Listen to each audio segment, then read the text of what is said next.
J'avais envie de prendre un petit moment ce matin pour vous parler de One Piece Card Game, parce que c'est un jeu que j'adore, parce que c'est un jeu qui est sorti en français assez récemment.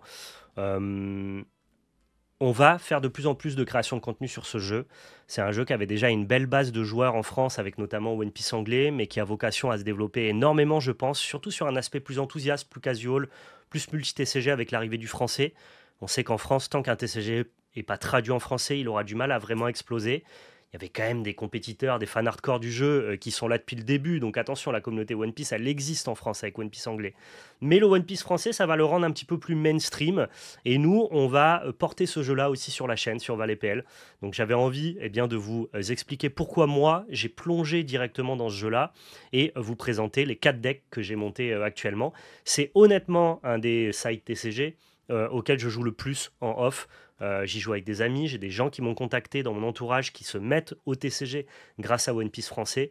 Donc voilà, j'ai cette chance d'avoir des gens autour de moi pour y jouer. Et c'est un vrai plaisir, autant de par la licence, parce que One Piece c'est quand même une licence qui est hyper cool, hyper fun, et autant de par le gameplay, parce que je trouve que c'est un gameplay qui est à la fois hyper accessible et à la fois hyper complexe quand on va dans l'aspect compétitif du jeu. Et ça, c'est hyper puissant d'avoir un TCG dont tu peux pitcher les règles en 3 minutes, mais qui, si jamais tu veux gagner le Pro Tour, hein, je dis Pro Tour, les gros tournois One Piece, tu as intérêt vraiment à te défoncer et à accumuler un volume de game hyper important.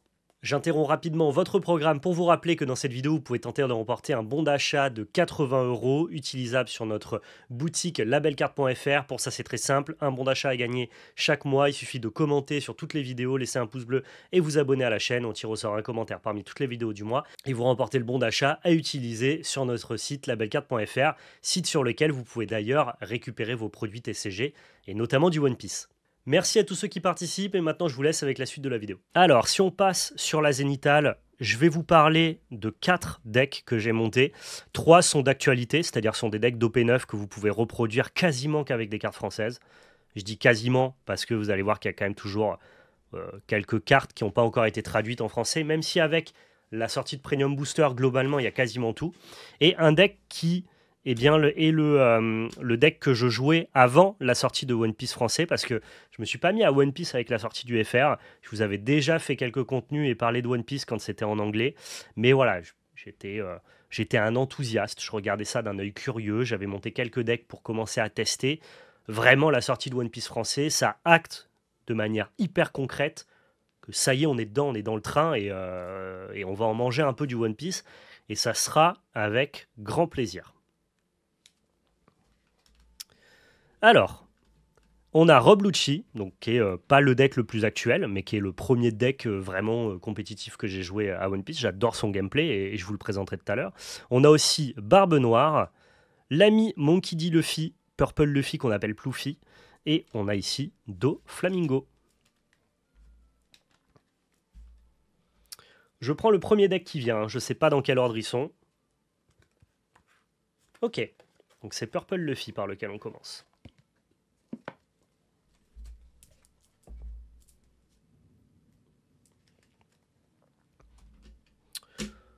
Donc Purple Luffy, l'idée ça va être de vous présenter chaque leader, très rapidement le deck, comment il fonctionne, pourquoi j'apprécie son gameplay. Et ça me permettra aussi de divaguer et digresser un petit peu sur pourquoi j'aime One Piece tout court. Donc là on est sur ce leader là qu'on appelle Ploufy. Là c'est la version alternative. Normalement votre leader il ressemble à ça quand vous achetez notamment le starter deck ST17 je crois. Donc très joli. Mais ça, c'est la version alternative en collaboration avec PSA. Donc voilà, pour tous ceux qui ont un abonnement à l'année à PSA, vous recevez des cartes exclusives en collaboration avec One Piece Card Game. Cette année d'ailleurs, c'est une magnifique boa Hancock que j'espère récupérer le plus vite possible. Pardonnez-moi, je suis un peu malade. Cette carte-là, c'est une carte violette, même si ça ne se voit pas, mais vous le voyez au petit chiffre qui est là. Et en gros, elle dit que tous les tours, vous pouvez prendre un de vos points de vie pour ajouter un don à vos dons, tout simplement. Donc ça vous permet de demi-ramper, on va dire. Et c'est une carte qui est très très belle, je trouve, avec un deck qui est très très cool, très satisfaisant, parce que pour tous les fans de One Piece, ce qu'on aime bien, c'est Luffy, les Mugiwara, l'équipage principal. Et là, vous allez pouvoir jouer justement que des Mugiwara. C'est un deck qui est, joué depuis qu'il est sorti en OP5, mais qui a eu beaucoup de support avec notamment l'arrivée du starter ST18, qui reprend du coup ce leader et qui lui a amené pas mal de support.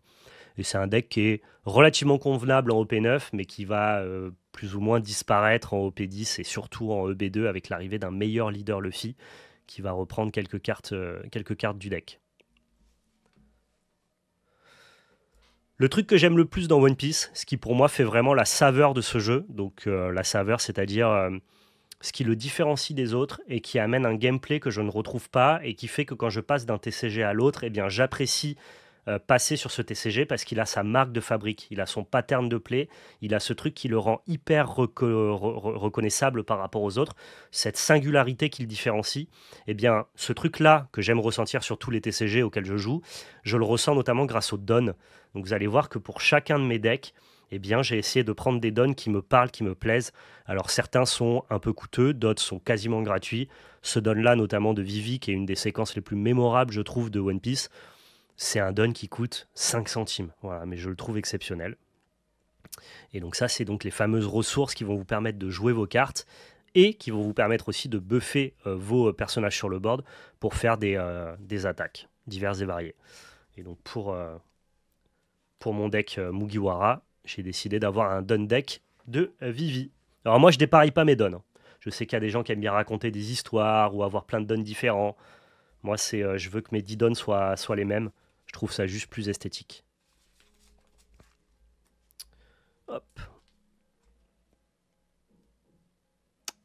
On va commencer rapidement par la decklist. Vous allez voir qu'on va jouer pas mal de Mugiwara et je reviendrai juste sur les cartes clés. Donc on commence ici par notre ami Law. Law qui va nous permettre, en tant que searcher, les searchers, c'est tous les drops 1 qui donnent de la consistance au deck et qui nous permettent d'aller chercher nos cartes clés. En gros, Law, il nous permet de regarder le top de notre deck et de prendre un Mugiwara. Ici, on a ce Usohachi. En late game, il permet d'engager un bloqueur, mais c'est surtout un counter 2000. C'est hyper important dans le jeu, comme on a une partie bluff, une partie un peu poker dans One Piece, où il faut essayer d'anticiper le nombre de counters qu'il y a dans la main de l'adversaire sur nos phases d'attaque. C'est aussi une dynamique qui est très propre au card game Bandai et que moi j'adore, que j'ai adoré vivre sur Dragon Ball et que je suis très content de retrouver sur One Piece. Et donc les counters de 1000 sont importants parce que la plupart des cartes ont un counter 1000 de base. On a ici deux bonnes clés. Regardez-moi ces magnifiques effets de brillance. Dès qu'une carte est un peu belle, j'essaierai de vous la mettre à l'honneur à la caméra. Lui, le bonne clé, c'est une bonne carte, notamment quand on commence pas, parce que c'est une rampe gratuite. Lui, en gros, il permet de ramper. Et en plus de ça, il trade bien le board parce qu'il peut prendre la puissance d'attaque d'un personnage adverse. Ça, c'est plutôt bien. Alors, certains decks le jouent en 4 exemplaires, d'autres le jouent en 2. Globalement, maintenant, la norme, c'est plutôt 2. C'est une carte qui n'est pas donnée en plus, elle est encore à 25 € pièce. Donc on est plutôt content de la jouer qu'en 2 fois. Ici on a Trafalgar Law, qui est une carte un peu tech qui va attaquer la main de l'adversaire quand il en a trop. C'est très bien contre les stratégies très contrôle comme Enel qui vont avoir 1000 cartes en main. Bon bah voilà, lui c'est un bloqueur et quand il arrive en jeu, si ton oppo il a plus de 7 cartes en main, il en jette 2. Plutôt sympathique, mais c'est pas un Mugiwara, donc il est pas cherchable, entre guillemets. Une des stars du deck, et qui est apparue notamment dans le préconstruit, c'est l'ami Zoro. Lui, on le joue en 4 exemplaires. Alors, c'est hyper simple. C'est une 6000 pour 4. Donc déjà, les stats sont bonnes. En plus, il a un effet on-play. Quand il arrive en jeu, tu regardes le top 5 de ton deck, et tu prends un Mugiwara, tu le mets dans ta main. C'est genre hyper simple comme effet, mais c'est une 6000 pour 4 qui te fait piocher une carte quand elle arrive en jeu. Et ça marche très très bien d'ailleurs en coopération avec une autre carte qu'on verra plus tard. Il n'a pas de counter, donc c'est seulement une carte offensive, mais ça attaque vraiment très bien. Typiquement, on a très envie de faire dès notre tour 2, en ayant commencé. Tour 2, on charge de don, on a 3 dons. Effet de Luffy, je prends un PV, je pioche une carte. Je mets un don de mon deck de don dans mes dons, ce qui me permet de jouer dès mon tour 2 mon Zoro qui va chercher mon Mugiwara, celui qui est la fameuse carte clé du deck. C'est un pattern de play assez régulier qu'on apprécie beaucoup. Je vois dans le chat quelqu'un qui demande d'ailleurs des futures parties en vue avec le pince-crâne. Oui, c'est fou que tu poses cette question-là, Caredas. Je ne sais pas si tu connais Bambichon, mais effectivement, je vais vous proposer du gameplay très prochainement sur la chaîne, et ça sera notamment avec Bambichon du pince-crâne. C'est fou que tu poses la question parce qu'on s'est rengarde là-dessus. Je vois que le chat est pas présent. Je vais vous mettre petit chat là. Pourquoi vous n'êtes pas présent? Voilà. Ici, pareil, c'est des cartes. Ça reste des Mugiwara, donc des cartes qu'on peut récupérer, notamment avec nos searchers. C'est un bloqueur qui en plus peut avoir un effet si on a 8 down ou plus. Comme on a un deck ramp, c'est assez facilement atteignable. Mais c'est globalement une carte qui a très peu d'attaque, qu'on va très rarement jouer sur le board.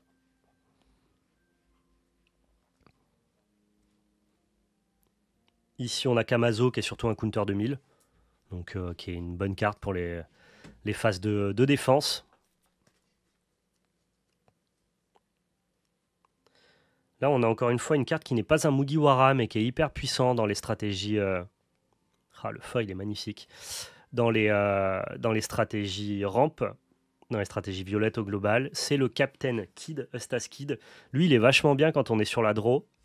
Parce qu'en gros, quand on est sur la draw, on va commencer avec 2 dons. On ne peut pas utiliser l'effet de Luffy parce qu'il faut avoir 0 ou 3 dons ou plus.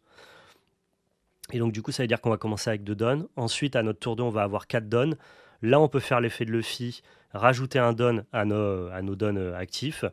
Et ça nous permet de faire Captain Kid pour 5 dès le tour 2, qui est hyper bien parce que du coup, c'est un bloqueur. Du fait qu'on n'ait pas commencé, on va souvent être agressé. Du coup, ça bloque bien. Et en plus de ça, dès qu'on a des effets qui nous demandent de remettre des dons dans notre deck de dons, lui, il te permet de recharger un don actif. Ça fonctionne avec globalement toutes les cartes violettes qu'on a dans notre deck. Hyper, hyper fort, Captain Kid. Mais c'est une carte qui, la plupart du temps, ne sera pas jouée quand vous êtes sur le play, quand vous êtes l'agresseur. Plutôt une carte défensive. Dans le pire des cas, vous avez votre counter 1000 qui font que toutes les cartes sont utiles à One Piece. Et ça, quel plaisir. C'est aussi pour ça que j'aime ce jeu. Hein.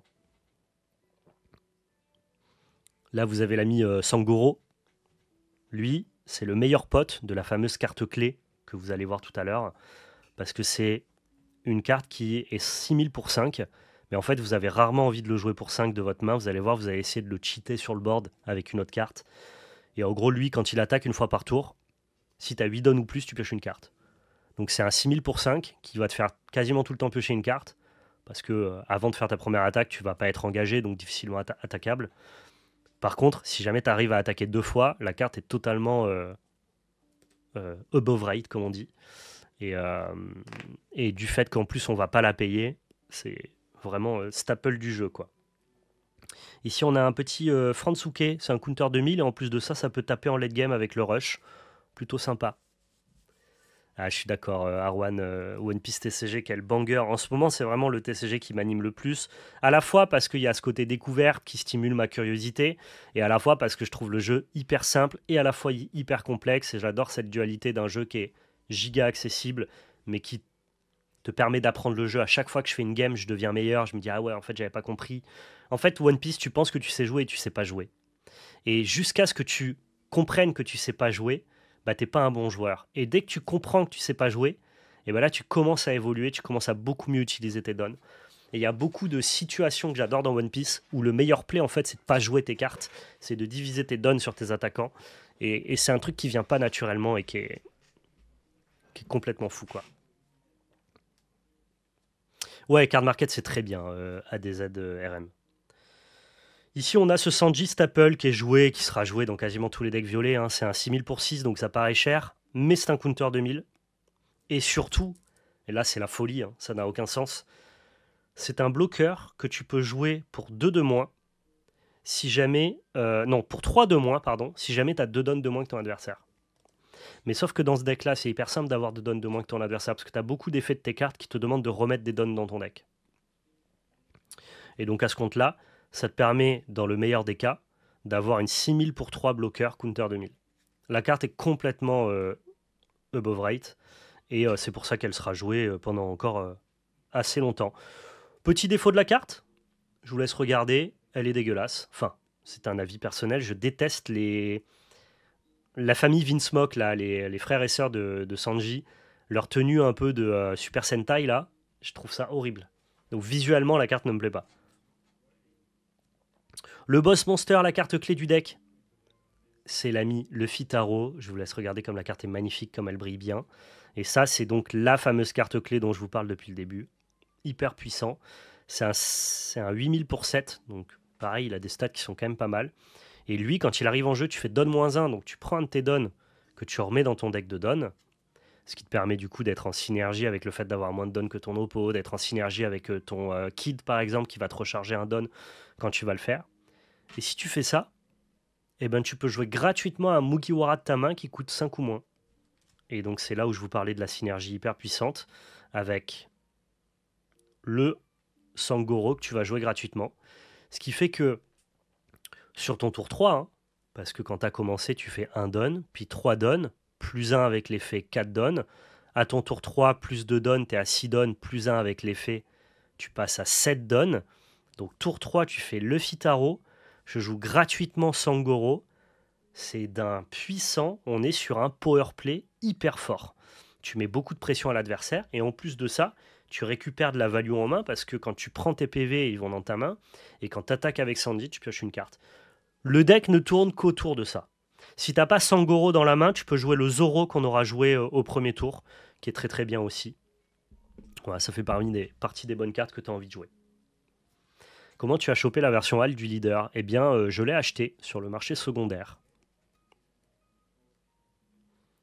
Ici, on a ce qu'on appelle du late game, le Sanji Asset qui a Rush on play, qui est plutôt fort, permet de taper un personnage adverse et ensuite de pouvoir le rush.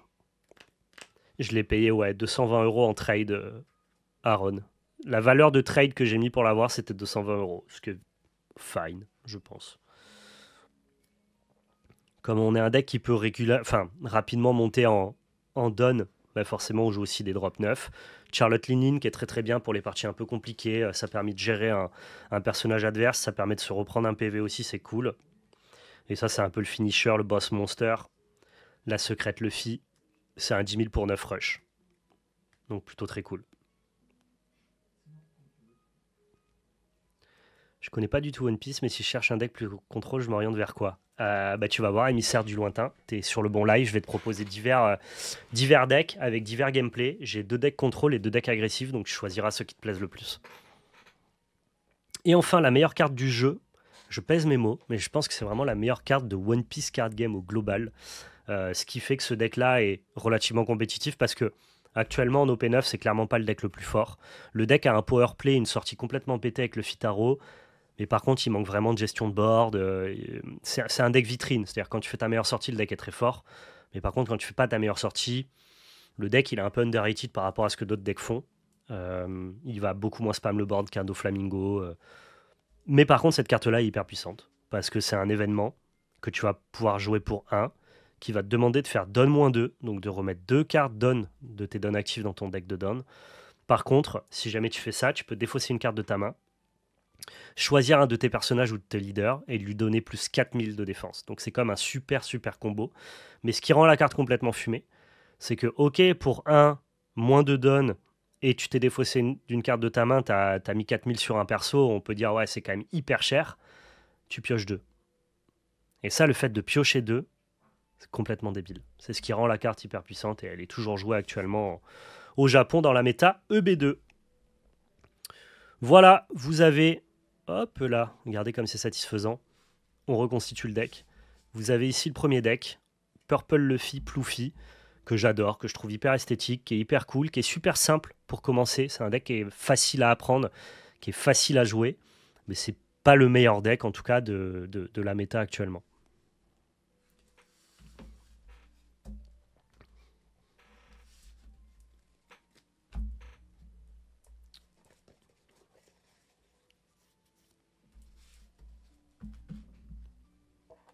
Ah, c'est joué même en OP11, t'as raison. Ouais.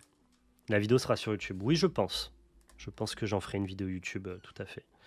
D'ailleurs, YouTube, n'hésitez pas. Hein. Vous pouvez participer dans l'espace commentaire pour tenter de remporter un bon d'achat de 80 €. Vous le savez maintenant sur toutes les vidéos, quand vous commentez, c'est 80 € offerts par labelcard.fr. Si vous voulez du One Piece, c'est sur labelcard.fr. Nos partenaires, ce sont GameGenic sur l'année 2025. C'est les boss, évidemment. Et vous pouvez saluer Twitch. Voilà. Allez, deuxième deck. Ok.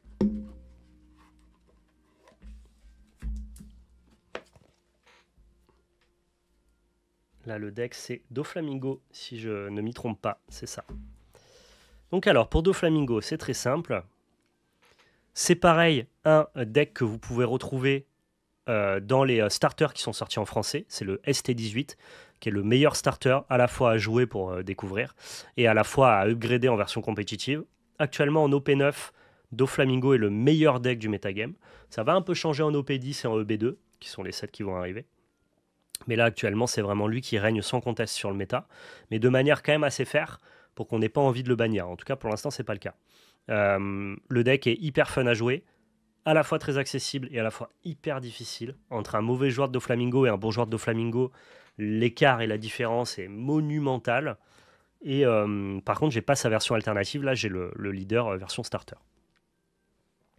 Au niveau de ces dons, eh bien, j'ai pris les dons du coffret Boa Hancock, qui sont très très beaux.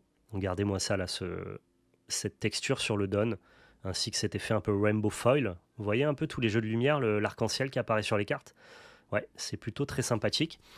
Ça vient du coffret Boa Hancock qui met à l'honneur les Shichibukai. Et spoiler, notre ami Doflamingo y trigger avec les Shichibukai, les Captain Corsair. Donc c'est un peu cool. Je vous l'ai dit, hein, je porte beaucoup d'attention à mes dons parce que c'est des cartes que tu vas avoir dans toutes tes games qui sont hyper impactantes dans le jeu. Et donc j'essaye d'avoir tout le temps des jolis dons à mettre à côté de mes decks. Pour le leader, capacité hyper simple.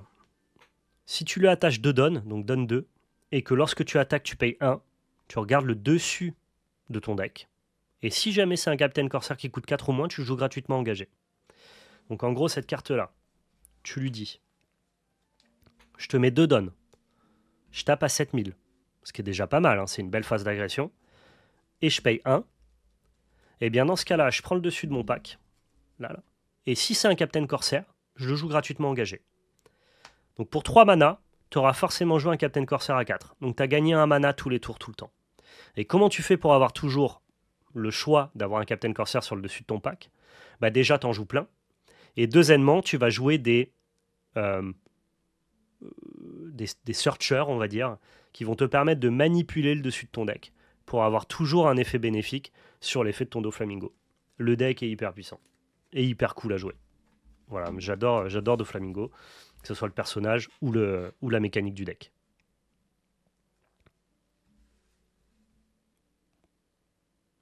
Voilà. Alors, ouais, il y a des dons Doflamingo, mais ceux-là sont exclusifs. Donc ils sont un peu sympas aussi, tu vois. On commence par 2 Sengoku, toutes les listes le jouent pas. C'est un searcher qui va te permettre de récupérer un Warlord, donc un Shichibukai. On les appelle en anglais les Warlord of the Sea, les Captain Corsair en français ou les Shichibukai en japonais. Je vais alterner entre ces termes parce que dans ma tête ça alterne des fois. Mais voilà, c'est juste un searcher, donc un fixeur. Ensuite, la carte clé du deck, on va jouer 4 Perona. Perona, quand elle arrive en jeu, cette carte-là, tu regardes le top 5 de ton deck et tu remets les cartes dans l'ordre de ton choix. Ce qui va te permettre du coup de connaître à l'avance, au moins sur 2 tours, quels sont les hits de Doflamingo. Et après, c'est à toi de pas te planter.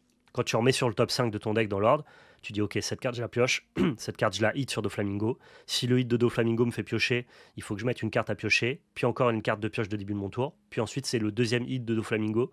Et c'est à vous comme ça d'anticiper dans le futur quelles sont les cartes que vous allez piocher et quelles sont les cartes que vous allez hit. Et c'est facile à faire à un niveau basique, c'est difficile à faire à un niveau très compétitif. Là, vous avez Baggy qui fait globalement la même chose, sauf que c'est un counter de 1000, mais il le fait sur le top 3 de votre deck. Mais pareil, c'est des cartes de consistance qui permettent d'avoir toujours le bon hit sur Doflamingo. Là, on a une des meilleures cartes du deck, le Marshal Ditich.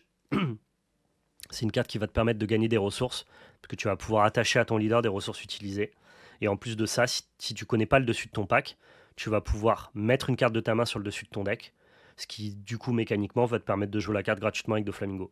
Tu fais un peu de carte disadvantage, mais comme tu fais du card advantage avec l'effet de Dofi, on est plutôt content. Les meilleurs hits, maintenant on arrive au fameux Captain Corsair de niveau 4 qu'on a envie de jouer. Eh bien on y arrive, ils sont là. On a ici Boa Hancock, qui est une carte exclusive du starter deck ST18 qui n'existait pas avant et qui a rendu le deck hyper compétitif. C'est une 6000 pour 4 bloqueurs. Les stats sont déjà complètement folles. Et en plus de ça, tu regardes le top 3 de ton deck et tu les mets dans l'ordre de ton choix. Tu peux même les bottom si jamais tu les veux pas. C'est rare que tu doives le faire, mais si tu n'as aucun Captain Corsair par exemple, ça peut arriver. Et donc pareil, ça continue encore une fois à créer cette espèce de consistance de sortie où tu vas tout le temps savoir ce qu'il y a sur le dessus de ton deck. Et du coup, tu vas tout le temps savoir si tu peux faire le hit de Doflamingo ou pas. Globalement, si tu peux pas faire le hit, tu t'es planté quelque part. Et après 6000 bloqueurs, c'est juste débile quoi. La deuxième meilleure carte du deck, je pense, c'est Jinbei. Alors lui, il n'est pas dans le starter, c'est la seule carte à acheter si vous voulez upgrader le starter deck. C'est pas hyper cher, mais du coup, c'est une carte qui est en OP7. Je sais pas si elle est dans PRB, donc je sais pas si elle existe en version française. Au pire, c'est pas grave si vous avez 4 cartes anglaises dans le deck. L'effet, il est très simple. Quand elle arrive en jeu en on-play, tu peux jouer gratuitement à un Captain Corsair de 4 ou moins de ta main. Donc ça te permet d'avoir des séquences complètement ubuesques où tu vas te retrouver à faire... Pardonnez-moi, je suis malade donc je perds ma voix. Je vous montre la séquence bête. Hein. Hop là, on est sur ton deuxième tour, tu as 3 dons. Tu fais... au préalable, tu as joué un drop 1 qui t'a permis de connaître le dessus de ton pack. Tu fais 2 dons, j'attaque. Je paye 1 don. Effet Doflamingo, déjà je te tape à 7000. Sur le dessus de mon deck, j'ai un Jinbei. Je vais jouer Jinbei gratuitement parce que c'est un Captain Corsair de 4 ou moins.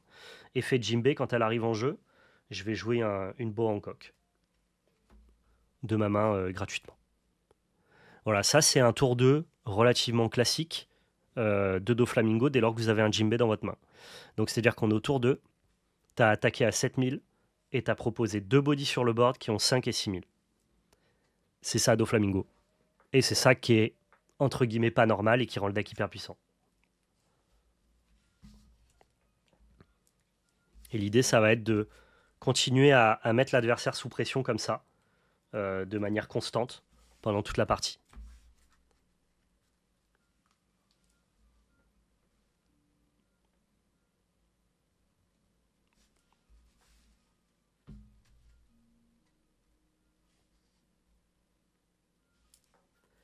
Ensuite, on a une autre carte hyper puissante du deck.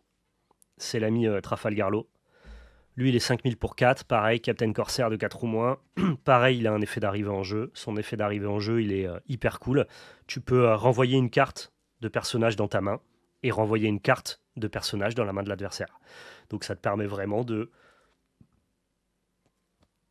ton côté récupérer tes cartes clés. Je pense notamment tes Perona qui vont te permettre de re-regarder le dessus de ton deck. Et à ton adversaire, tu vas pouvoir lui renvoyer ou une carte qui allait te taper trop fort, gérer ton board, ou alors qui est bloqueur. Il faut savoir que les effets en attaque de Doflamingo vont se résoudre avant les blocs de l'adversaire. Donc si ton adversaire il voudrait bloquer, tu peux faire l'effet de Trafalgarlo qui est trouvé sur le dessus du deck de Dofi. Tu joues ton Trafalgarlo, tu fais ton effet, tu renvoies une Perona qui est à côté, et tu renvoies le bloqueur dans la main de l'adversaire. L'adversaire, du coup, ne peut pas déclarer bloqueur sur l'attaque de ton Doflamingo. Ça, c'est plutôt cool. Il me semble que ça marche comme ça. Vous me corrigerez dans les commentaires si j'ai dit une bêtise. Parce que les effets when attacking se résolvent avant les blocs de l'oppo. Un autre Captain Corsair qui est hyper puissant. Vous avez une 6000 pour 4. Quand il arrive en jeu, tu pioches une carte. Voilà, que demander de plus. T'as un gros attaquant que tu vas jouer gratuitement, pour 3 mana avec ton Doflamingo, et qui en plus va te permettre de générer de la ressource dans ta main. Très très fort, la carte est dégueulasse, super moche, mais c'est une super carte, et pareil, c'est une carte rare, donc qui coûte rien, mais qui est une addition au préconstruit. Il n'y a pas de Weevil dans le préconstruit, je crois. Après là, on a d'autres Captain Corsair qui sont un peu plus anecdotiques. Celui-là, on va surtout le jouer parce que c'est un counter 2000. Pareil pour le crocodile, c'est pas vraiment les cartes que tu veux hit. S'il se trouve que t'as rien de mieux à faire, tu vas quand même les mettre sur le dessus de ton pack pour hit avec eux sur Dofi, mais ça reste des counters 2000 que tu vas plus utiliser de manière défensive. Là, on a les cartes un peu plus tech, avec Gecko Moria, donc sont tous des Captain Corsair de 4 ou moins, évidemment. Lui, il te permet de reprendre un Captain Corsair de ton cimetière et le mettre dans ta main. Donc c'est un peu un effet de value aussi. Et là, on a la seule carte, une des seules cartes qui n'est pas un Captain Corsair dans le deck. On a Charlotte Pudding, mais qui est obligatoire pour venir s'attaquer aux stratégies les plus contrôles. Quand elle arrive en jeu, ton adversaire, il renvoie toutes les cartes de sa main dans son deck, il mélange et il pioche 5 cartes. Donc autant te dire que si ton oppo il joue contrôle et qu'il a 10 cartes en main, bah tu lui fais une pudding, il en a perdu virtuellement 5.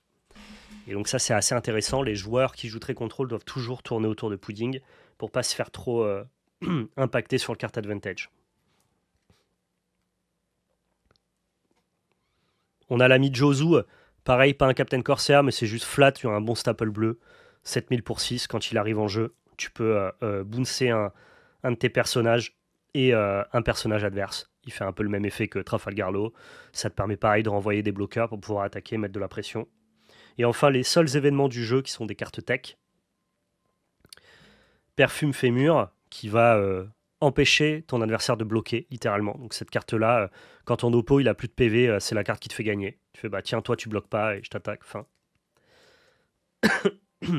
Enfin, ça n'empêche pas un bloqueur de l'adversaire de bloquer. Ça dit qu'un de tes personnages ne peut pas être bloqué. Donc c'est encore plus fort. Et de la gestion ici. Voilà, pour cette mana, ça prend 2 personnages adverses de 6 ou moins et ça la renvoie dans sa main. Donc pareil, ça permet... Même pas dans sa main, hein, ça les renvoie en dessous du deck de l'oppo, c'est hyper fort. Pareil, t'es en late game, t'as tout ton board, tu te dis bah tiens, tes 2 bloqueurs, ça dégage. Et moi je te bourre. Donc deck hyper puissant, très tempo, très aggro tempo, où on veut vite clore les parties, proposer rapidement de swarm le board, et ensuite multiplier les attaques. Le deck est vraiment très fun à jouer, très simple, et en même temps très difficile. Très simple pour les nouveaux joueurs, très dur pour les meilleurs joueurs qui se cassent la tête en compétitif là-dessus, quoi. Dans OP, c'est que des multiples de 1000, pour ça que c'est facile de calculer. Tout est hyper simple dans One Piece. Ça a été pensé pour ça.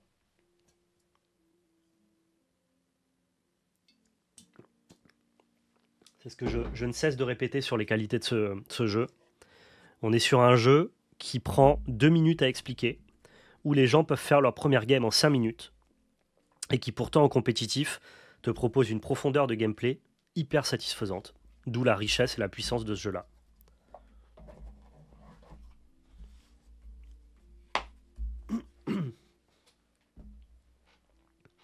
Allez, on passe au suivant. Ça, c'est l'ami... Ah, je l'adore celui-là. Ça, c'est mon petit préf en ce moment. Là, vous avez eu 2 decks à stratégie offensive. Je vais vous proposer maintenant 2 decks à stratégie plus contrôle. Beaucoup plus late game, beaucoup plus réactive. On va commencer ici par l'ami Barbe Noire. Donc j'ai la version alternative cette fois-ci en français de OP9. Donc ça c'est un leader qui n'est pas sorti dans un starter deck. Hein. C'est une carte qui est sortie en OP9 et qui a directement créé un archétype. Archétype qui est très correct dans OP9 et qui va devenir très méta dans OP10. Voilà, il voulait rajouter 4 cartes, notamment les Kuzan. Et vous avez un deck vraiment très fort qui en plus se bat plutôt bien contre Doflamingo. C'est pas facile à jouer parce qu'en fait vous allez comprendre que sa mécanique demande de comprendre tout ce que fait l'adversaire. C'est pas qu'il est complexe à jouer, il est même plutôt simple, ses effets sont simples, mais par contre il te demande de bien connaître le méta pour être joué. C'est quoi les prix moyens des decks que tu présentes? C'est une très bonne question à laquelle je vais répondre tout de suite et j'aurais dû le faire plus tôt. Le deck Doflamingo m'a coûté 80 € tout compris. Très simple, 2 starter deck, quelques cartes sur card market et vous avez tout le deck. C'est un deck qui est quasiment gratuit pour du compétitif, je trouve. Le deck Purple Luffy m'a coûté un peu plus cher parce qu'on a 4 secrets dedans, dont 2 bonnes clés. Mais globalement, c'est pas très cher. Je crois que je suis aux alentours des 160 €, frais de port compris avec tous les paniers card market et seulement avec des vendeurs en France. Je suis créateur de contenu, j'avais besoin de récupérer les decks rapidement. Donc je me suis pas fait un panier avec des vendeurs européens. Donc 160 € pour Pluffy, 80 € pour Doffy.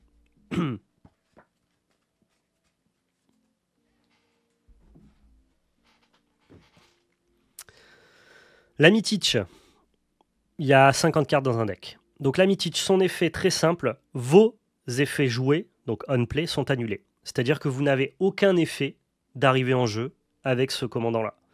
C'est hyper frustrant, parce qu'il y a plein de bonnes cartes que vous n'allez pas pouvoir jouer, parce que ça n'a aucun intérêt de mettre des cartes on-play dans ton deck. Ton leader les invalide de base. Hyper flavor avec la mécanique du fruit du démon, hein, de Barbe Noire qui annule les pouvoirs des fruits du démon des autres. Et du coup, forcément, de son équipage aussi. Par contre, il a un deuxième effet qui, lui, le rend beaucoup plus intéressant. Vous vous doutez bien. Il a une activation principale, donc vous pouvez le faire tous les tours. Vous pouvez vous défausser d'une carte de votre main, n'importe laquelle. Et les effets on-play de votre adversaire sont annulés jusqu'à la fin du prochain tour adverse. Et donc c'est là où ça devient puissant, parce que vous avez créé votre deck de la sorte à ce que vous n'ayez aucun effet on-play. Par contre, votre adversaire, il ne va pas compter là-dessus, lui.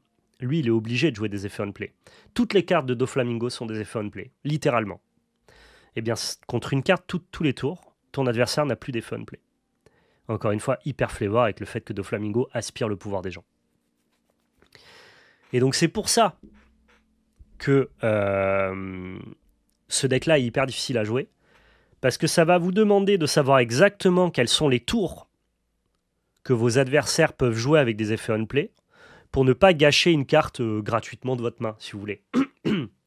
Parce que le joueur niveau débutant de Barbe Noire, bah, tous les tours, il va défausser une carte de sa main pour empêcher un on-play. Sauf qu'en fait, il y a des decks, je prends le cas de NL, tant qu'NL il n'a pas 7 de don, bah, tu n'as aucun intérêt à annuler un on-play. Parce que ou il en a quasiment pas, ou alors ils sont peu impactants. Et donc ça vaut pas le coup, toi, de perdre de la ressource. Contre Doflamingo, c'est très simple. Tu dois l'empêcher de on-play tous les tours. Donc là, tu ne te poses pas la question. Mais la puissance de ce deck-là vient de votre connaissance du metagame et des decks adverses pour savoir quand est-ce que vous devez annuler ou pas les on-play de l'adversaire. Au niveau des dons, je me suis régalé. Comme c'est mon deck préf, j'ai sorti mes dons préférés. C'est ceux qui m'ont coûté le plus cher, ces dons-là. Je ne sais pas si je vous donne le prix, vous allez vous moquer de moi, je pense. Mais j'ai pris les dons promotionnels de Boa Hancock. Because I'm Beautiful. Incroyable. Donc avec... alors vous voyez pas très bien, ça fait pas le focus. Mais voilà, ils sont bien brillants. Le fond est bien laser, bien rose. Quoi, je trouve très très cool ce don-là. Et les 10 dons m'ont coûté 80 €. Est-ce que je suis un pigeon ? Oui, ça coûte 1 centime un don. Vous n'avez pas besoin de payer 80 € pour avoir des dons exclusifs comme ça. Mais j'avais envie de me faire plaisir. Voilà. En fait, comme je me suis dit, ok, tu ne pimpes pas les cartes, parce que si je commence à pimper toutes les cartes, les SR et toutes les versions alternatives, je m'en sortirai pas. Moi, je suis content que mes decks ils coûtent 120 balles, tu vois, à One Piece. J'ai pas envie qu'ils commencent à coûter 500 si tu commences à les pimper.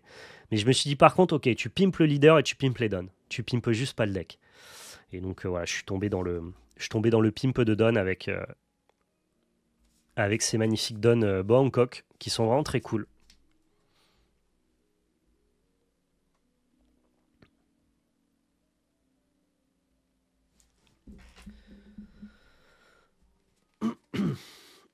Non, c'est pas très flavor les Don Boa Hancock avec Blackbird, mais disons que en fait je mets ces dons là avec le deck que je joue, et comme en ce moment je joue beaucoup Teach, bah du coup j'ai mis un Don Boa, mais voilà quoi. T'es jamais un pigeon quand t'achètes des cartes qui te font plaisir, c'est vrai. C'est très vrai. Allez, on présente rapidement le deck, vous l'avez compris, du coup nos cartes ne vont pas avoir de on-play, on va empêcher le on-play de l'adversaire, et nous du coup on va jouer plein de cartes de l'équipage de Barbe Noire qui vont avoir des effets non pas en on-play, mais en activation principale. Lafitte, du coup, son effet, c'est un searcher. Sauf qu'au lieu de chercher en effet d'arriver en jeu, il cherche en activation principale, tout simplement. Est-ce qu'il y a des personnages avec des mauvais effets on-play dont tu peux profiter ? Pas à ma connaissance, en tout cas. Ici, on a Stronger, donc qui est le cheval, qui lui est un counter 2000 surtout. Il a une application, c'est de pouvoir baisser le cost d'un personnage. Donc le cost, c'est le chiffre qui est en haut à gauche là, qui nous permet de synergiser avec des effets de destruction. Parce que voilà, vous l'avez compris, hein, on veut empêcher l'adversaire de jouer, mais on a aussi un deck très contrôle où on veut détruire ses personnages. Et donc Stronger peut avoir une utilité, mais c'est souvent un counter 2000. Quel deck est-il préférable de jouer pour commencer le jeu si l'on veut jouer jaune ? De préférence plutôt contrôle. Enel, c'est le deck le plus contrôle jaune que je connais. Ici, on joue une des meilleures cartes du deck, le Doc Q. Lui, en activation principale, tu l'engages. Et tu peux le faire le tour à l'arrivée en jeu. Hein. Le mal d'invocation, c'est que tu n'as pas le droit d'attaquer le tour où tes personnages arrivent en jeu. Par contre, en activation principale, quand on te demande d'épuiser un personnage, tu peux le faire le tour où il arrive en jeu. Et bien, quand tu l'épuises, tu peux détruire un personnage qui coûte 1 ou moins. Et ben c'est hyper fort parce que tu vas pouvoir baisser le cost des personnages adverses pour pouvoir les détruire avec Dock Q. Donc c'est un tout petit drop 2 comme ça qui permet de détruire tous les drop 1 de ton oppo ou alors les personnages dont eux auraient baissé le coup. Et en plus de ça, quand il meurt, tu pioches une carte. Donc il se rentabilise. Donc vraiment, vraiment hyper fort.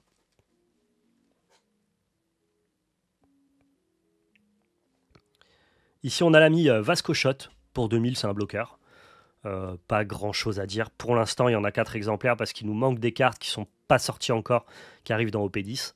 Quand elles arriveront dans OP10, Vasco Shot, on en mettra plus que 2, je pense.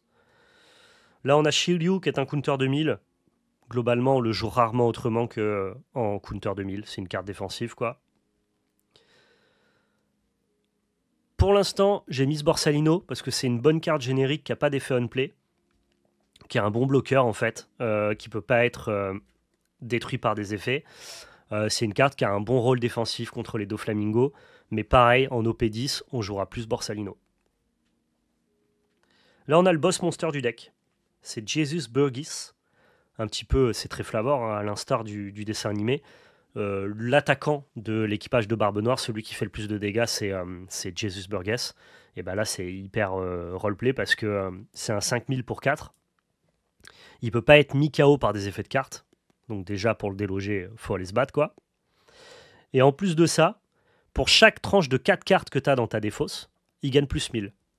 Et donc, comme tu défausses des cartes avec l'effet de ton Marshall D-Teach, comme tu as d'autres cartes qui vont te permettre de remplir ta trash, donc ta défausse, eh bien lui, il va souvent être 7000, 8000, 9000 pour 4. Pas destructible par des effets. Et donc, en fait, littéralement, tu vas contrôler la game, contrôler la game, contrôler la game. Et d'un coup, tu vas faire, ok, bah pour 4, je vais jouer Burgess, et il est 9000. Et ton oppo, il est en mode, ok, d'accord, comment je gère ce pâté? Bah tu le gères pas, en tout cas, on espère que tu le gères pas. Hein. Donc c'est vraiment un des boss monsters, quoi. Van Augure, une carte qui fonctionne très très bien avec Dock Q, parce que lui, en activation main, tu peux l'engager, baisser de 3 le coût d'un personnage. Donc par exemple, un personnage de Doflamingo qui coûtait 4, bah, tu fais Van Augure au tour 5, tu l'engages, tu baisses de 3 le coût du drop 4 de Doflamingo, il passe à 1, tu engages Dock Q et tu le détruis. Donc Von Augure, c'est le meilleur ami de Dock Q. Sinon, c'est un 6000 pour 5 qui te fait piocher une carte quand il meurt. Donc pareil, il y a quand même des mécanismes de carte advantage parce que c'est coûteux avec Doflamingo, avec Blackbird, pardon, de défausser une carte de ta main à chaque fois que tu veux empêcher le on-play de ton oppo, bien sûr. Sachant que tu peux pas le faire en réponse, faut le faire pendant ton tour, donc par anticipation. Donc des fois, tu vas le faire alors que c'est même pas utile, quoi. Donc au moins, tu as des cartes qui en mourant te permettent de piocher des cartes. Le petit Jack ici en one-off, parce que c'est une très bonne carte dans le metagame, pareil, qui n'a pas d'effet on-play, qui permet de détruire des personnages sur le bord adverse. Et enfin, la star du deck, le boss monster, qui est encore plus un boss monster que Jesus Burgess. C'est l'ami Marshall D-Teach. Voilà, Marshall D-Teach, il est 12 000 pour 10. C'est des stats complètement folles. Comme on a un deck late game, c'est très simple d'arriver à 10. Hein. On va juste tempérer, temporiser, empêcher l'adversaire de jouer jusqu'à arriver à 10 mana. Et puis là, une fois que tu as 10, tu fais, bah tiens, je joue lui. Je suis 12 000 pour 10 bloqueur. Donc il est bloqueur. Imaginez pour le passer comme faut se battre. Et en plus de ça, quand il arrive en jeu, le tour il arrive en jeu, en activation main, hein, c'est pas on-play, tu vas pouvoir dire, tiens, ton leader, le leader adverse, il a plus de capacité. Et tiens, là, ta carte, là, ton personnage sur le board, il attaque pas jusqu'au prochain tour. Voilà. Pour 10-12 000. Trop fort. En plus, la carte est magnifique. Hein, je vous laisse apprécier le jeu de lumière et le foil. Pardon. Je me régale à jouer Barbe Noire. En fait, j'adore. Ce que j'aime à One Piece, au-delà du gameplay, c'est vraiment sentir que je fais ce que le personnage veut faire, tu vois. Et Barbe Noire, tu sens que tu annules ce que fait l'adversaire, tu l'empêches de jouer, et au bout d'un moment, tu l'écrases. Et c'est exactement ce que fait Blackbird, quoi. J'adore le personnage dans One Piece. Il est tellement incroyable. C'est rare de pas avoir un méchant qui a...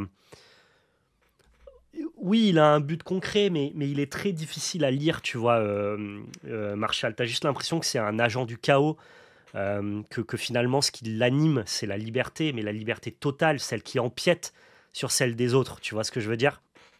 Et Et donc du coup, à ce compte-là, je trouve que le personnage est hyper réussi dans One Piece. Et que du coup, le deck qu'il représente est hyper réussi aussi, quoi.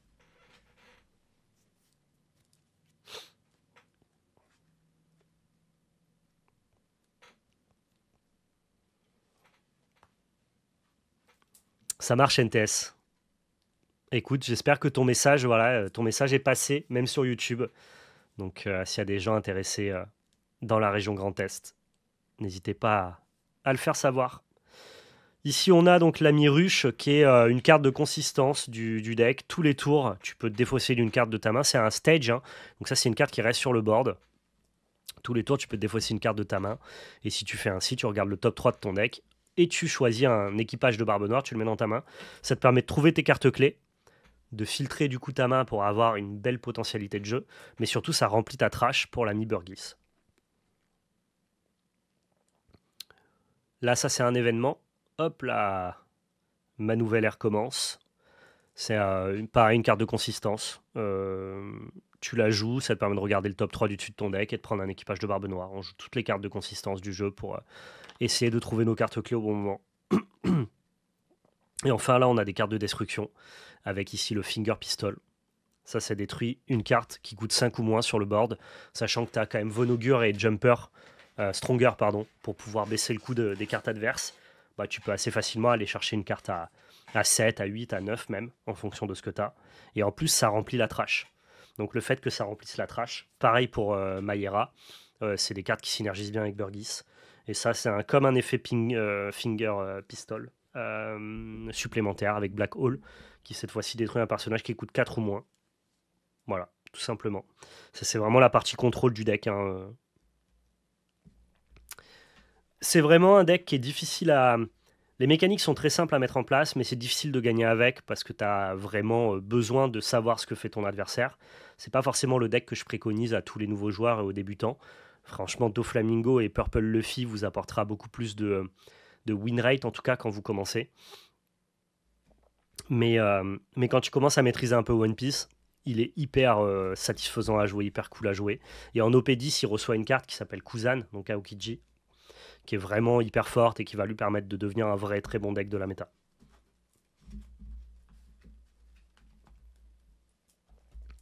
Voilà pour l'ami Blackbeard.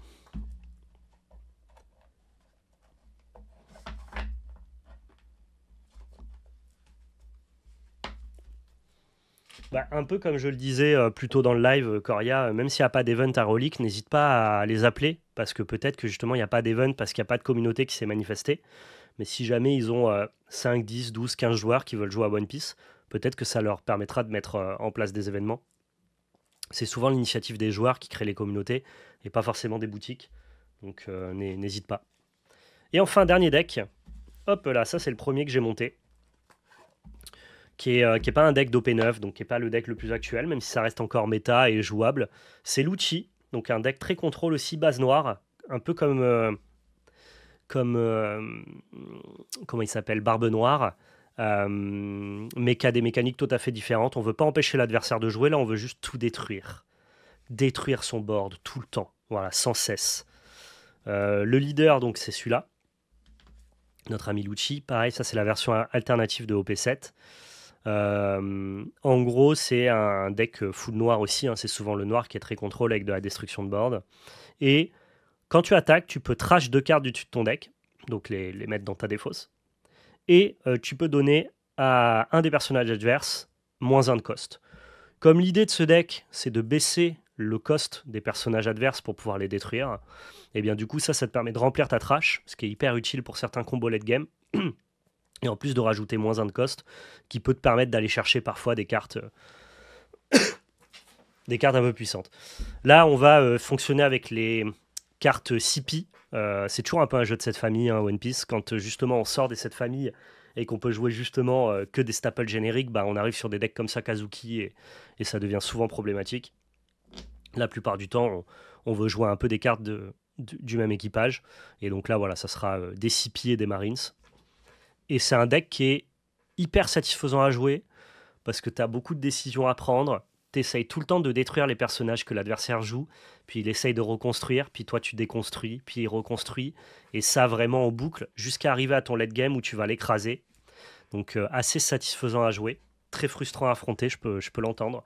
Et j'adore faire les affrontements contre Doflamingo, c'est hyper équilibré, c'est souvent le meilleur joueur qui l'emporte à la fin, je trouve. Pour mes dons, les premiers dons que j'ai achetés, c'est les premiers dons du jeu, d'OP01. Voilà, je les trouve magnifiques. Hein.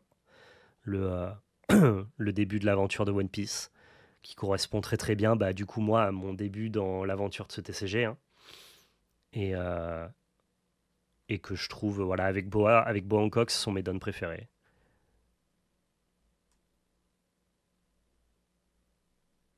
Ils sont très jolis. Je sais pas si vous voyez, ça a vraiment un petit effet laser qui brille. C'est hyper cool.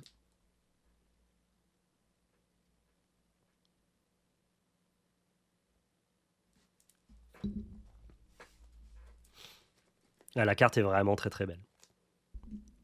Ces protections-là, c'est des clear case de chez Gamegenic.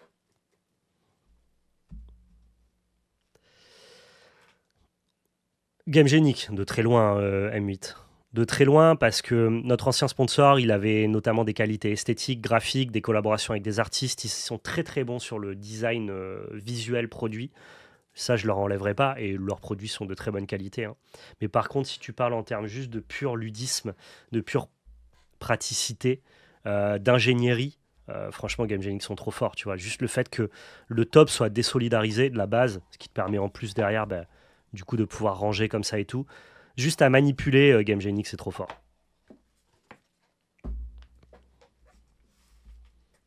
Disons que c'est sur les deckbox, c'est les meilleurs. Après, sur d'autres produits, on peut préférer d'autres marques. Sur les deckbox, ils sont trop forts. Quel est le deck le plus contrôle selon toi? Lucci, complètement. Lucci, c'est vraiment un deck très contrôle. Barbe Noire, des fois, tu vas avoir des games où tu vas te mettre à attaquer rapidement. Lucci, c'est un deck hyper contrôle. Donc là, on a Spandam qui va nous permettre d'aller chercher des CP. Je vous conseille globalement pas de vous mettre sur ce deck-là. Je vous le présente par... voilà, dans la vidéo, je vous présente tous mes decks. En vrai, si j'avais voulu raccourcir la vidéo, j'aurais présenté que les 3 decks d'OP9 parce que c'est des decks actuels que vous pouvez monter et créer maintenant pour vous mettre au jeu. Là, Lucci, voilà, ça commence à être un peu passé de mode. C'est mon premier deck. Je vous le présente par acquis de conscience finalement, mais ça n'a pas de volonté de conseil ou de guide d'achat, quoi. Je vais quand même vous présenter ce qu'il fait. Je vais passer un peu plus rapidement. Ça, c'est un counter de 1000 qui baisse de 2 le coût d'un personnage. Vous allez voir qu'on a que des cartes qui détruisent les personnages ou que des cartes qui baissent le coût des personnages pour être détruits plus facilement. Ici, on a 2 LMEP. Donc ça, tu baisses de -1 le coût d'un personnage et tu détruis un personnage qui coûte trop au moins. Il fait partie de certaines boucles que je vous présenterai plus tard. On a Ina, ici, qui donne -4 à un personnage. Vous allez voir, on a beaucoup de 1 ou 2 exemplaires. C'est parce que c'est des cartes qu'on veut pas jouer, c'est des cartes qu'on veut mettre au cimetière. C'est pour ça. Ici, on a 2 Brook qui a le même effet en attaquant que on play. Ça te permet de mettre -1 sur un personnage adverse et s'il coûte 1 ou moins, de le détruire. Non, s'il coûte 0, de le détruire. Donc c'est plutôt cool. Ça veut dire que tu vas pouvoir tous les tours baisser le coût et peut-être détruire une carte. Pareil, ça, Spandine, ça fait partie des cartes qu'on veut mettre au cimetière. Alors, c'est des cartes avec lesquelles on va counter, par exemple. Il aura un effet qui permet de reborn des cartes et qui rentre dans une boucle de late game que je vous présenterai. Je ne rentrerai pas dans les détails, mais je vous dirai un peu comment ça fonctionne. Ici, on a Khalifa. Khalifa, ça nous permet de draw 2, discard 2 et de mettre -2 sur le coup d'un personnage. C'est des cartes CP, donc c'est intéressant. On a ici Kuzan, c'est un staple générique. C'est une très bonne carte à jouer rapidement au tour 4 pour prendre le board. Il a l'upgrade de piocher une carte quand il est joué. Et en plus de ça, en attaquant, il met -4 à un personnage adverse en cost. Ce qui permet du coup de faciliter les effets de destruction après. Là, une des stars du jeu, l'ami Rebecca. C'est un bloqueur pour 4 qui a 0 d'attaque, mais on s'en fiche, elle veut surtout bloquer. Et surtout, quand elle arrive en jeu, elle permet de récupérer une carte du cimetière et d'en jouer une gratuite de notre main. C'est hyper puissant et ça rentre dans la fameuse boucle dont je vais vous parler plus tard. On a Lucci, une des stars du deck, Il a 6000 de patates pour 4, donc très bonne stat. Et quand il arrive en jeu, tu vas pouvoir détruire un personnage qui coûte 2 ou moins et un personnage qui coûte 1 ou moins. Et donc lui, c'est le finisher de la boucle de late game qui va permettre littéralement de raser le board de l'oppo. En gros, tu vas faire une boucle qui va te permettre de ramener plusieurs cartes. Ces cartes-là vont baisser le coût des personnages. Et du coup, tu vas pouvoir jouer un Rob Lucci qui va détruire 2 personnages quand il touche le board. Hyper fort. Une des cartes les plus génériques du jeu, le sabot. C'est un 6000 pour 5. Bloqueur. Quand il arrive sur le champ de bataille, tout ton board ne peut pas être détruit par des effets de cartes jusqu'à la fin du prochain tour. Donc pendant ton tour et pendant le tour de l'oppo. Donc ça veut dire que si l'oppo il a des effets de destruction, un peu comme notre deck Lucci, bah, il ne peut pas le faire le tour où sabot arrive en jeu. Et sinon, bah, c'est un 6000 bloqueur qui te permet de piocher 2 cartes et de te défausser de 2 cartes de ta main. Donc ça remplit ta trash, ça participe à avancer dans ton plan de jeu. C'est une bonne carte qui tient bien le board, qui bloque bien et qui en plus empêche les effets de destruction. Ça a longtemps été considéré comme une des cartes les plus puissantes du jeu. Et c'est normal, elle est puissante de fou. Pardon, j'ai la maladie qui revient. Et je vous laisse regarder un peu comme c'est joli. Voilà, c'est ça aussi One Piece, hein, c'est jouer avec des belles cartes. Hein. Ça fait partie aussi de l'attrait que j'ai pour le jeu, de toute façon. Donc ça, c'est une carte qui détruit une carte sur le board en fonction de son cost. Donc comme on va baisser le coût des cartes, bah, ça, on va pouvoir le jouer pour détruire. Hop là, il faudrait que tu refasses le focus par contre, s'il te plaît.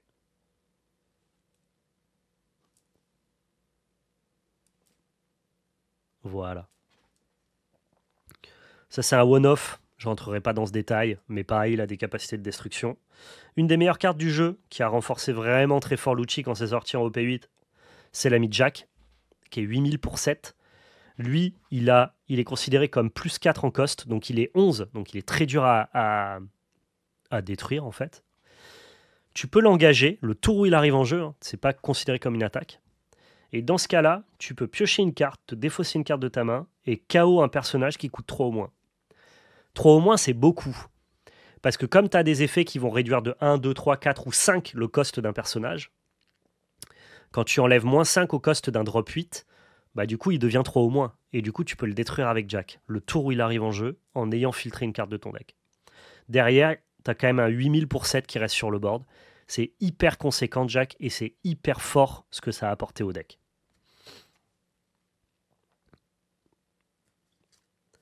Là, on a un petit... c'est un deck qui est très contrôle, qui va beaucoup brasser de cartes, qui va beaucoup voir de cartes, donc il y a plein de one-off. Ça, c'est un one-off un peu spicy tech qui est e-show, qui va tous les tours pouvoir mettre -3 sur tout le board de l'adversaire en donnant un don. Et quand il arrive en jeu, si ton adversaire il a plus de 6 cartes en main, il va en défausser 2. C'est très fort contre les decks très contrôle, c'est bien contre NL en fait. Les activations, tu peux les faire tous les tours, flemme. C'est ça la puissance. Genre, en fait, quand tu fais ton Jack, quand il arrive en jeu, tu pètes un personnage adverse. Derrière, si ton oppo il gère pas Jack, tu refais la même chose le tour d'après. Il y a beaucoup de cartes qui font du 1 pour 2 ici. C'est la puissance de ce deck-là. C'est vraiment détruire. Ton oppo il reconstruit, détruire. Si jamais tu n'arrives pas à détruire, tu vas mourir. Mais si tu arrives à détruire, tu vas arriver jusqu'au late game. Et au late game, tu vas jouer Gecko Moria.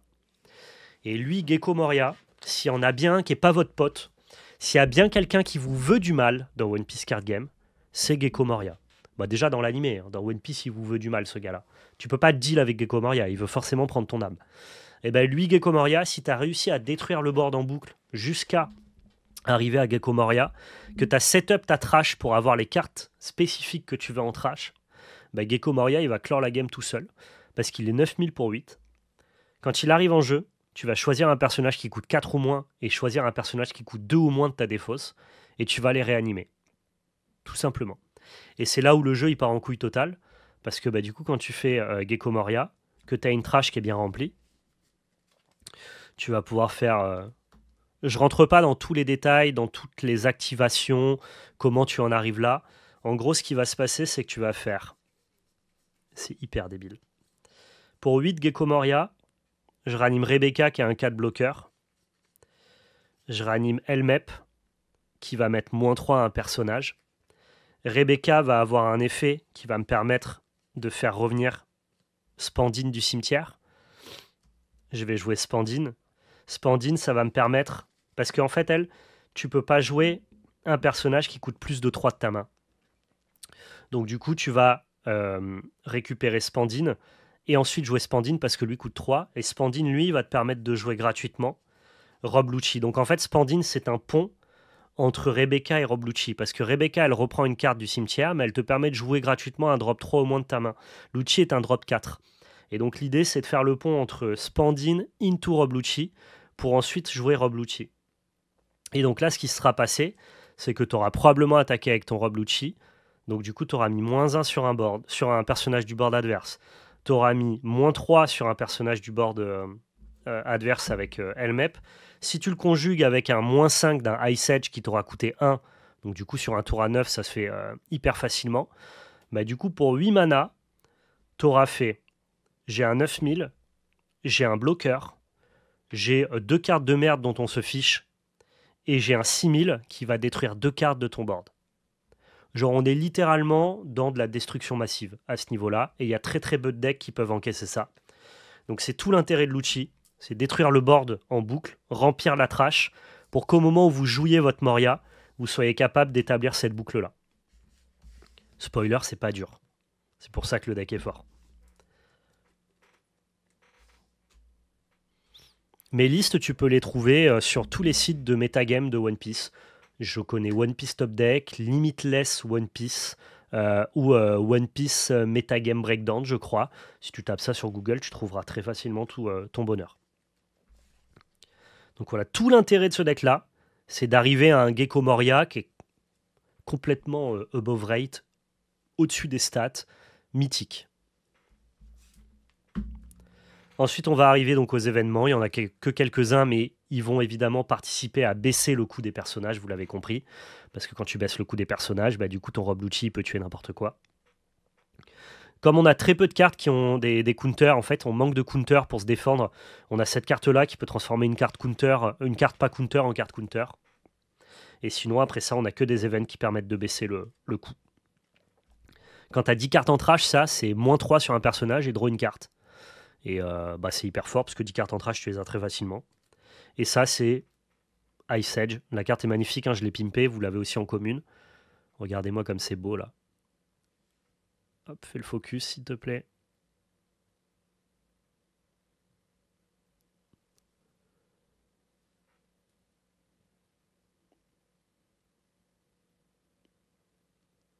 Voilà.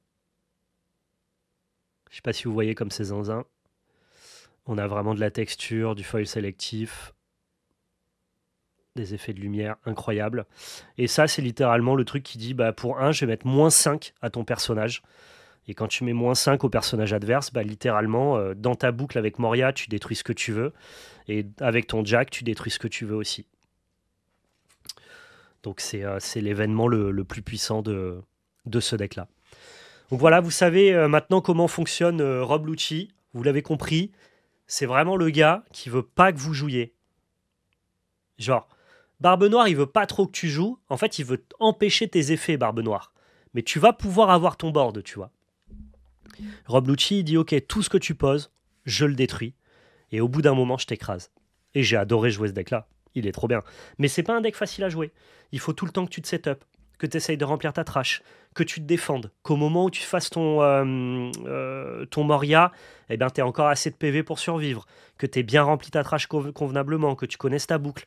C'est un deck qui est hyper satisfaisant. Voilà. C'est un deck, quand tu le joues bien, qui est hyper cool, hyper satisfaisant. Mais en termes de deck contrôle noir qui a laissé sa place maintenant à Blackbird.